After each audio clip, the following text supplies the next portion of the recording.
Welcome to We're Talking Bears, where we bring you the latest in the Chicago Bears experience. I'm Uncle, Nephew, and I'm Son. And we're talking Bears.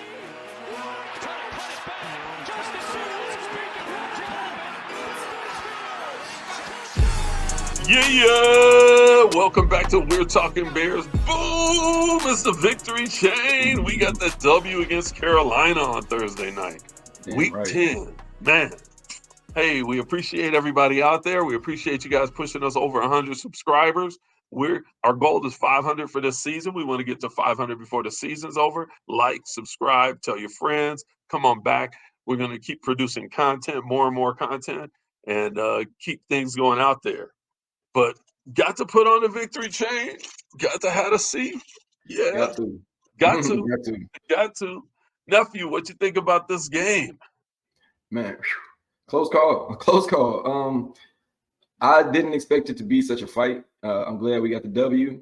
I expected our offense to maybe be a little bit more efficient, even with Fields being out. We knew what Bagent was, what he had been doing. But all in all, I'm happy with the W. I thought the defense came to play. I didn't see them get anything but field goals on our defense. So for me, that was great. They got on the board scoring on our offense. So it is what it is. But great W. We and like you said, it's a game we had to win with Carolina, us holding their pick. We got to put them in the dirt and give ourselves the best opportunity to get that number one pick. So we did our job. Yeah, and I mean, Carolina honestly needs to lose out. If they lose out, we have the number one overall pick again for the second year in a row. But this time we have it because we made an incredible trade. Is it this trade where we ended up with both Darnell Wright and DJ Moore who are phenomenal players. Definitely starters for years to come. DJ Moore, is killing it. He's out there well over 700 yards on the year, racking up the TDs. He's going to have a career year for us, without question. He will have probably the best year of his career as a Bear, which would be fantastic. This is just incredible.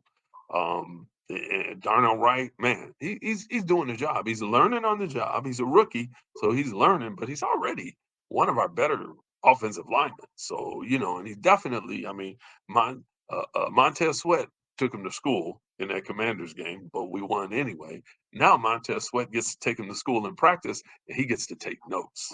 So how much better will Darnell Wright be after practicing against Montez Sweat, who took advantage of him as a rookie? How much better is Wright going to be? Because he's getting better, and he was one of our better linemen when he walked in the door. Now he's getting better, man. And if you saw Braxton on Thursday, he's got his man strength now. He's not getting pushed around. And man, some of the stuff he was doing, I saw a play. It was the first series when when there was an incomplete pass on third down, somebody tipped the pass. But if you saw, as a pass was thrown, it was thrown off to the left, and you could pan right over Braxton. He just took a guy and put his face in the turf, literally. I mean, that doesn't happen often in the NFL because these are real men that work out every day and been fighting against the best of the best. He took put his face in the turf. I think he turfed number 90. I forget who it was, but it was just it was beautiful, because it's a Bear doing it. Right. And then look at it. Our defense gave up 0 touchdowns. Right. Our offensive line gave up 0 sacks. Man, come on. We've been begging for this. And honestly, there've been times when I've kind of doubted the plan because I felt like, the trenches are not getting the job done. But we actually are starting to look like we're winning the trenches. And we're loaded up with 2 early first-round picks. I mean, even if we have a good year the rest of the year, let's say phenomenal for where we stand. Let's say we do the last 7 games, we're 5-2. That would be phenomenal. Okay. We still are going to be top 15 on our pick, right? And the Carolina pick is either going to be 1, 2, or worst case 3. Yeah. But hopefully it's one. It's like, don't start winning now, Carolina. Right.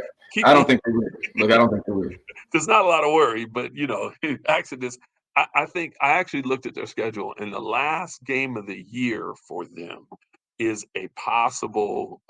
You could see a possible dump on that game, but aside from that, whereas the team that they're fighting is not going to be in the playoffs and may want to raise their playoff stock, and so they may lose on purpose, and there's absolutely no reason for Carolina to lose on purpose, Right. to help us out.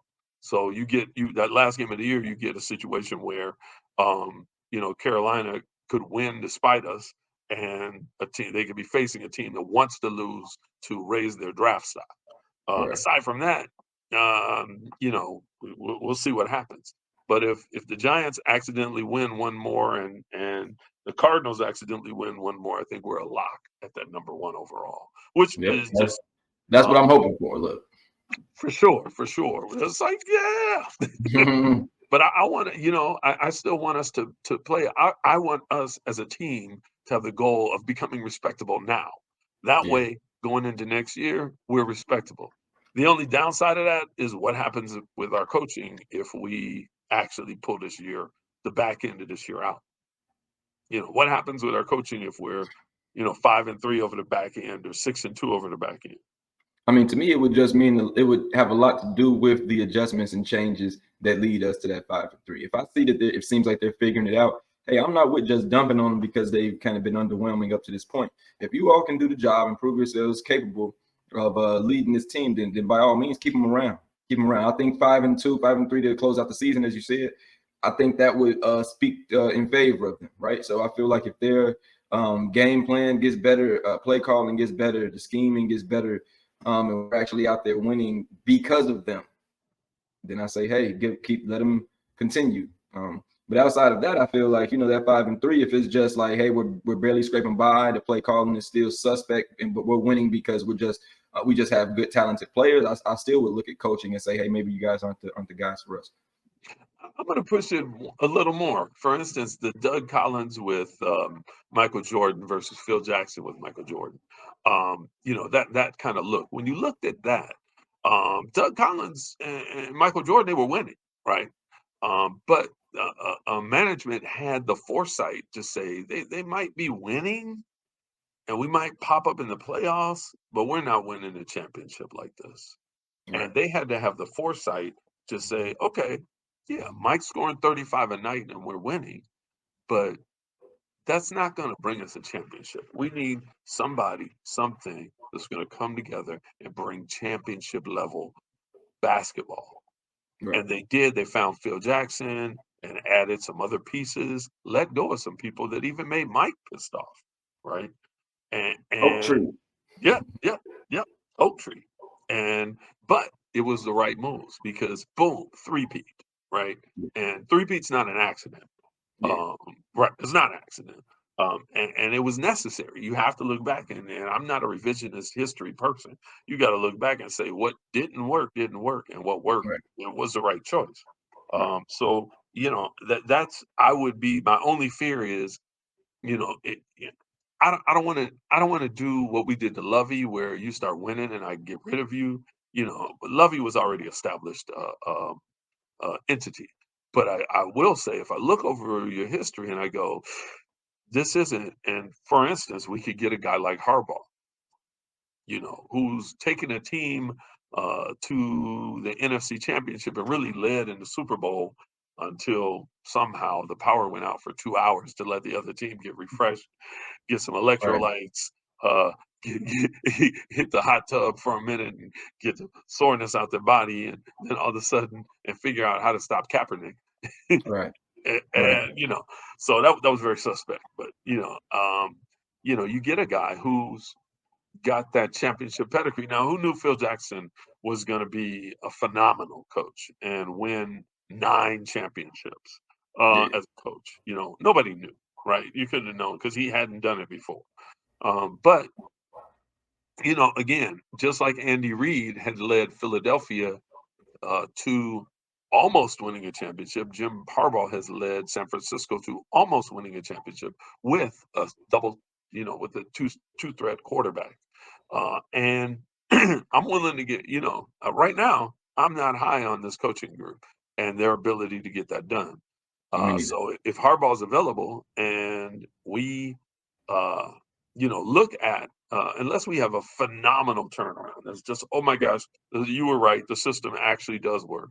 Um, but right now, it's not looking like, oh my God, the system does work. It looks like, we've plugged in a few more good pieces and throughout the years, and those pieces have they've brought benefit. Right. Right. No, and I get what you're saying. I think with Phil Jackson, I think I totally agree that there are coaches that are just far more what the team needs. So I can see that. But I also don't take away the fact that you did say, which we know there were some more acquisitions to that team. Can't forget Tex Winters and the triangle offense that he supplied. So I think it's always a collaborative. You get what I'm saying?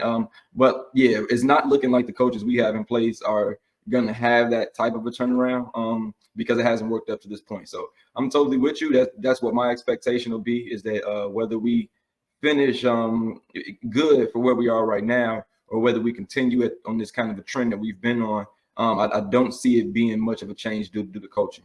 That's just me. Just being optimistic, though, hypothetically, it's like in their on their behalf, if they are able to turn it around, and you get what I'm saying, which, like I said, it doesn't seem that that'll be the case. If we're able to see that the team gets turned around off the merit of what they're instilling in them, then by all means, I just don't see that. I don't see that happening. Yeah, and I would, just my knee jerk is it's more like I would say this. If you're going to keep these guys and maybe bring someone else in above them or equal to them. So let's say if you don't let Harbaugh walk, Getsy, you could reduce him to run game coordinator, because honestly, the run game's been great under Getsy. It has. You just our run game is always on the ball. It has been. We let go of Montgomery, and Monty is having a year with Detroit. Probably will have a career year if he stays healthy the rest of the year for sure. With Detroit had a heck of a game, again, and so for sure that's possible. Eberflus, if this pass defense, if Montez Sweat is the linchpin to turning this pass defense into something, because right now the run defense still tops in the league as far as yards per carry, just really phenomenal. We're hard to run against, but up until this week, we've been easy to pass against. Right. Easy to pass against. And we weren't that hard to pass against, but we got to the quarterback. So now we do have a lot of people back, but so we'll see. We'll see. You got the right guys back. If the pass defense is sturdy, because we're about to be tested. Amon-Ra St. Brown is that St. Brown brother. We're about to be tested. Goff is having a year. They have a run game. They're going to try to run. So we're going to have to be able to take the run and the pass when we face Detroit. We're about to be tested, and we're going to be home at Ford Field for them. So this is a test, man. We about to get into the thick of it. And we have another challenge against Minnesota, and then we have to go and slap Green Bay around and let them know that first week was a mistake. We need to handle all three of those businesses in our division, and we need to be 3-0 with those three games. I will take a split with doggone Detroit. But I think that would be a phenomenal accomplishment if we were 1-1 against Detroit this year, because Detroit, because we actually played them 3 weeks apart. So we got the Packers to close the season out. We got Detroit, the Vikings, then we right back with Detroit. So yep, we got 2 shots at Detroit, and we need to win one of those. If we go back to giving up 7 points a quarter, 27 points a game is what we were giving up. That's just not that's not tenable. You can't win, giving up a touchdown every quarter. That's it's just no. You can't average a touchdown a quarter and win. You'll be at the top of the league or near the top of the league for most points allowed in a year, and nobody who gives up all those points wins consistently. It's just not a formula. And Chicago, we're Chicago, man. We know how we win. you hurt the other team, you make them sore, you make them not want to play, and you keep them out of the end zone. Like against Carolina, 3 points a half is all the defense gave up. Now, special teams wouldn't give up that touchdown trying to make it a game out of it. Man. But 3 points a half. Exactly. That's what it was. Oh my God. Yeah, it was oh horrible. my God. Oh. But defensively, they gave up 3 points a half. And that was the guy that we had to let the Vikings strip the ball out of his hands. We do not need to let guys that used to play for us come back in here and make a point that they should have been on our team or whatever the hell that was. And we got Monty, and I like Monty, so we definitely need to make sure we do our thing against Detroit because Monty does not need to run all over us. We can save those for the other teams of the league. let's keep Monty out the end zone and let's keep him under 100. But at the same time, they're rookie. Their rookie's a beast too. So we need to look. We haven't let anybody rush for 100 yards in so long. It's been a while. This is the game we have to prove that that's a reality. Detroit is not going to accept that as a sentence. Monty's going to come out and try to carry. I mean, you see him Sunday night carrying 4 or 5 dudes. He's going to try to do that against us. But we got Billings, we got Sweat. we ready for the battle. You don't carry Billings. You don't carry Billings at all. You don't carry Billings. That's not how that works.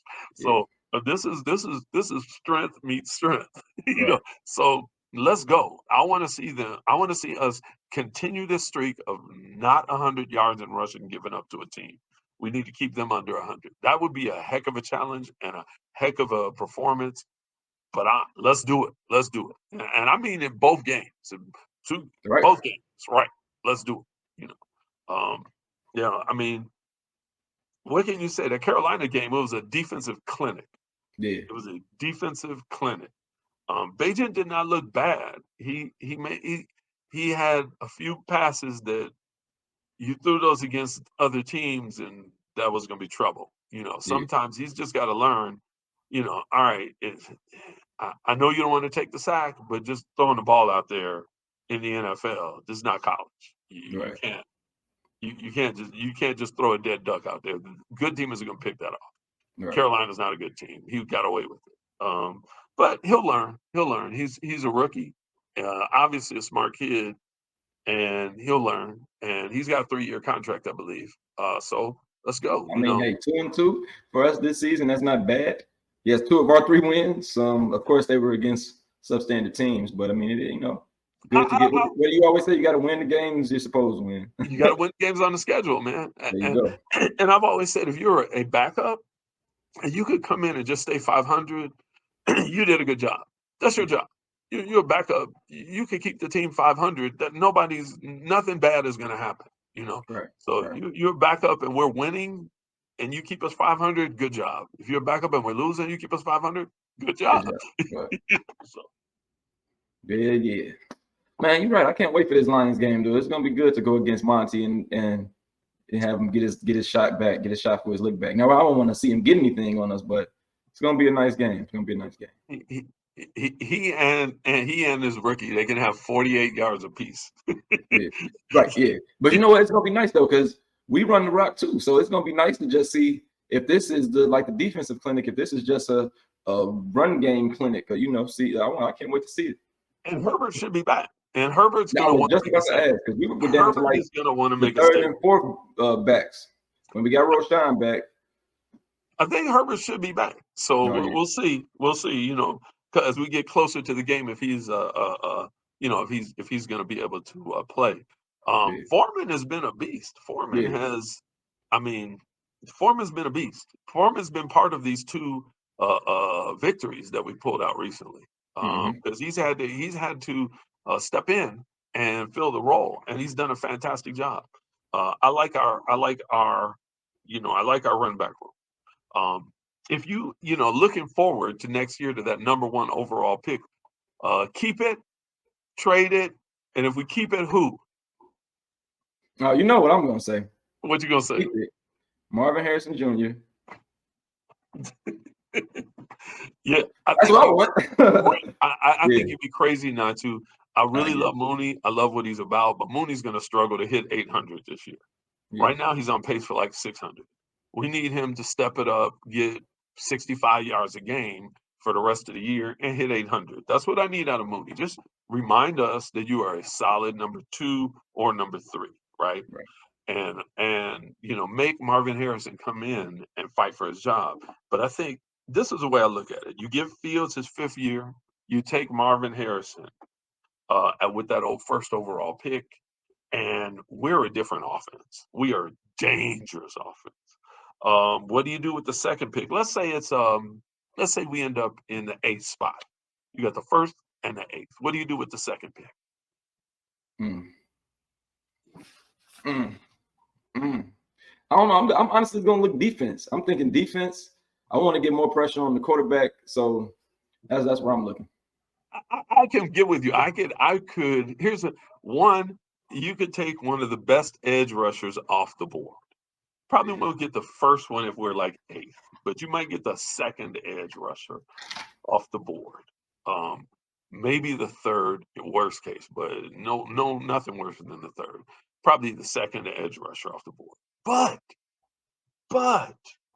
what if we're 8 and we trade back to 15? You might get the 4th edge rusher instead of the 2nd or the 3rd edge rusher. But you probably got a 2nd round pick with that also. Yeah.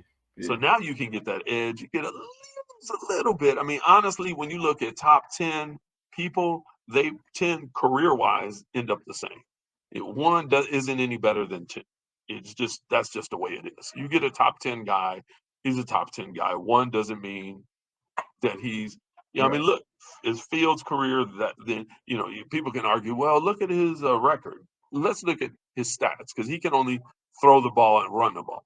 When you look at Fields versus the kid that went 1 overall, it's not that much difference. When you look at him against the rest of his class, he's better than everybody else in that class. Right. Not even close. And he was a number 11, right?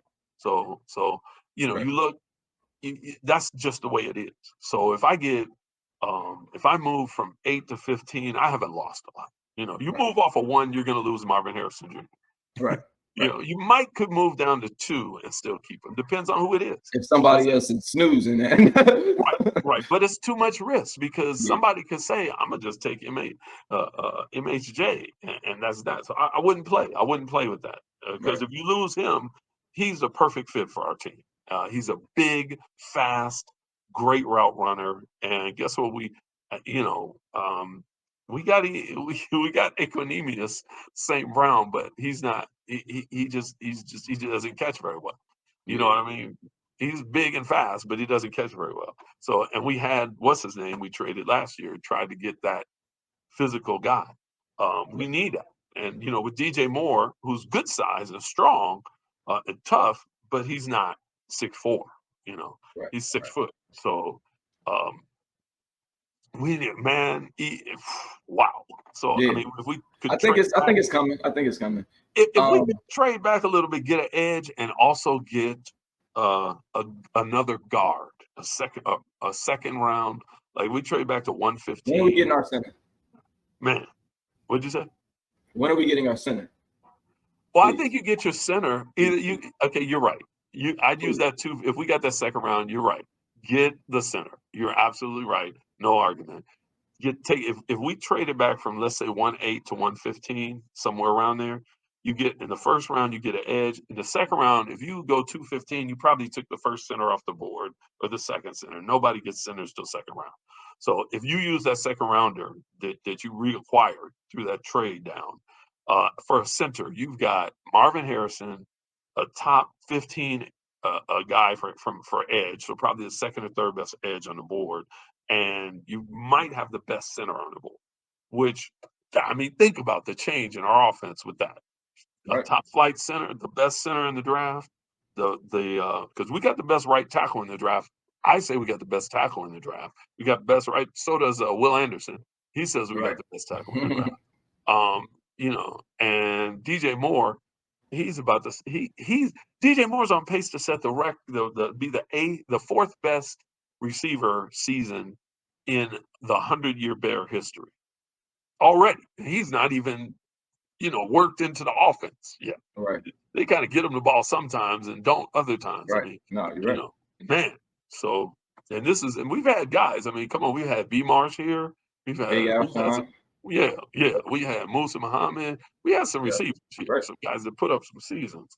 So this is a good thing. So man, if we could get Marvin Harrison Jr., maybe somewhere up to the fourth best edge and the best center off the draft or the second best center off the draft, we open that up Upgrade. like that. Yeah. Man. Yeah. Then you can pick a late round quarterback, not a mid round quarterback. Pick a fourth round quarterback to sit in the room with Fields and Bagent and work it out. One of them works the practice squad and learns. And you figure, hey, Bagent, look, it's not guaranteed. You might be the practice squad dude. You know, Right. let Peterman. Thank you, Peterman, for your service. Let him go. Put in a rookie. Bagent will be on his second year. I like him. But give him some competition. Give everybody. I like competition. Right. Give Fields competition. Say, Fields, hey, there's a few things we need you to improve on. Okay, improve on those things, right? And we're taking your fifth year option, but what you get paid and what happens after that, that's up to you. How you perform. Right. You got to do that. This is. I don't think he's not afraid of that. He walked in and took the job from two pros. Right. Yeah. What else you feeling, man? Hey man, I'm always happy to get a W, man. They're few and far between for us right now, so you get what I'm saying. This is a great episode. I'm feeling great. But I'm not gonna lie, I'm excited for some of those acquisitions that we need. Right now, I feel like the defense has been upgraded with Sweat, but we're not quite getting home to the quarterback as I would like us to. So I definitely see some more pressure on that side of the ball, helping to open up guys like Yannick Ngakoue and just to help Sweat out because Sweat's commanding a lot of attention. So that's when the other guys to me need to be making it home. So I feel like we're right there. You get what I'm saying? I'm excited, but I really just feel like we're on the cusp of being a great team. We're just a few guys short. So that's kind of what I'm feeling, man. I feel like right now we're kind of going through the motions because we don't have much of an expectation to win. And I don't mean games, but like to really go anywhere too deep. But I feel like it's in our cards. It's in our future. And I'm just hoping that we make the right moves, like you spoke of last time. I'm hoping we make the right moves. I absolutely agree with you. I think the Sweat trade helped. I mean, Yannick got his third sack of the season, and we got 3 sacks, and a lot of it was Sweat's pressure. I mean, Sweat got loose, and Bryce Young had to step up and pop. Yep. Somebody else got him, and of course, Sweat got his hit. Sweat. One of the things that Sweat does best is just get hits on the quarterback, which is great for the defensive backs. You hit the quarterback as he's throwing the ball. Oftentimes that takes that ball off target, Right. which is great. But yeah, so it's really good to see Yannick coming on. He's got 3 sacks. Honestly, he's never had a season under that he played the whole season. That was under I think 5. So he's definitely looks like he's on his way to that. But I really want to see him hit 8 plus. Which I think that'll be great. And he needs to. He needs to really from a standpoint. But honestly, if we got a top edge to go along with Marvin Harrison Jr., I wouldn't be opposed to not renewing that contract. Yeah. I think but we've got to have a beast to be able to let him go. Right. Otherwise, maybe give him another year. And or if he'll make a team friendly 2-year deal, it's not he's not bad. He's not bad. Right. He was for a moment our best dude, Right. but now we got Sweat. But you know what? That's what I like is that we should, like you said, always. It should be competition. These guys shouldn't feel like, hey, my spot is solidified. Because if somebody's gonna come in here and I play you, that's what I want out there. Right. That's it. That's what it's supposed to be. So right. Let these guys get out there and earn their place. For sure, man. Well, this was exciting. It's beautiful to get another W. You know it. Oh man, we got out there. We did what we had to do as a team. It feels good, man. It feels good. I hate losing. It's not exciting to lose. Right. There was a little bit of stress. Which but from a team standpoint, we had almost 300 yards of offense, not super duper, but we had 133 yards on the ground as a team, which was good because we got, when you look at, what we did on the ground, Donta, 21 carries for 80 yards and a touch. I'll take it. Roshan's starting to work his way back. He only had 5 carries for 18. But we had some other guys chip in there. Tyler Scott had a run, nice 16-yard run. Probably if he had went around the outside, could have got more. Tyson had a few nice runs in there. And nobody else really had a good run, but, we tried. You sit back and Bagent, 20 of 33 for 162, just enough, right? DJ Moore, 5 catches. Cole Kmet, 5 catches. Roshan, 4 catches. So we had a lot of guys, he got the ball around and he got the ball out. But really, it was a good defensive game with Yannick getting his sack, Justin Jones getting his sack, Rasheem Green getting his sack. I like the fact that the 3 linemen got sacks, right? Of the 3 sacks we got, they were all linemen. And not that we didn't blitz, but it wasn't even when we actually got there without the blitz sometimes. And even when we did blitz, and we got to the quarterback and sacked him, it was a lineman that finished it. That is something that, you remember the era of Brisker being our sack leader. That's over, right? Definitely remember that. Yeah. Santos, 3 of 3, still just killing out there. Got 1 missed field goal on the entire year. And just what can you say? Just a good game. Overall, from a run standpoint, they barely got to 50. Did they get to 50? No, they were held under 50. So we, kept our only Bryce Young. Bryce Young averaged 6 yards a carry on his 3 runs, but those are scrambles. Yeah, one count. And then receiving, we really held them down. Adam Thielen has 6 catches, but only averaged 7 yards a catch. Everybody else, we pretty much locked down. So it was good, and they didn't get a sack. I mean, all right. I'll take that win every day of the week. That was, could we have done more? Sure, but we got out there, we did what we had to do. The only weakness I said is that special teams play. That was special teams is tough, man. Special teams is tough, and especially on them field goals and extra points. That left side with Kmet over there, I don't know what's going on, but it's almost a field goal block every single time. That left edge just looks like they let whoever's over there go. Yeah, I mean, this is stop. Okay, they did get 1. Thank God it's only been 1, but yeah, you gotta be better. And it's crazy that it looks so close every time. It's like, wait a minute, they only got 1, but they look close so much. It's not comfortable. It's not comfortable. It's not. Oh, that's cool. Well, hey, I'm Uncle.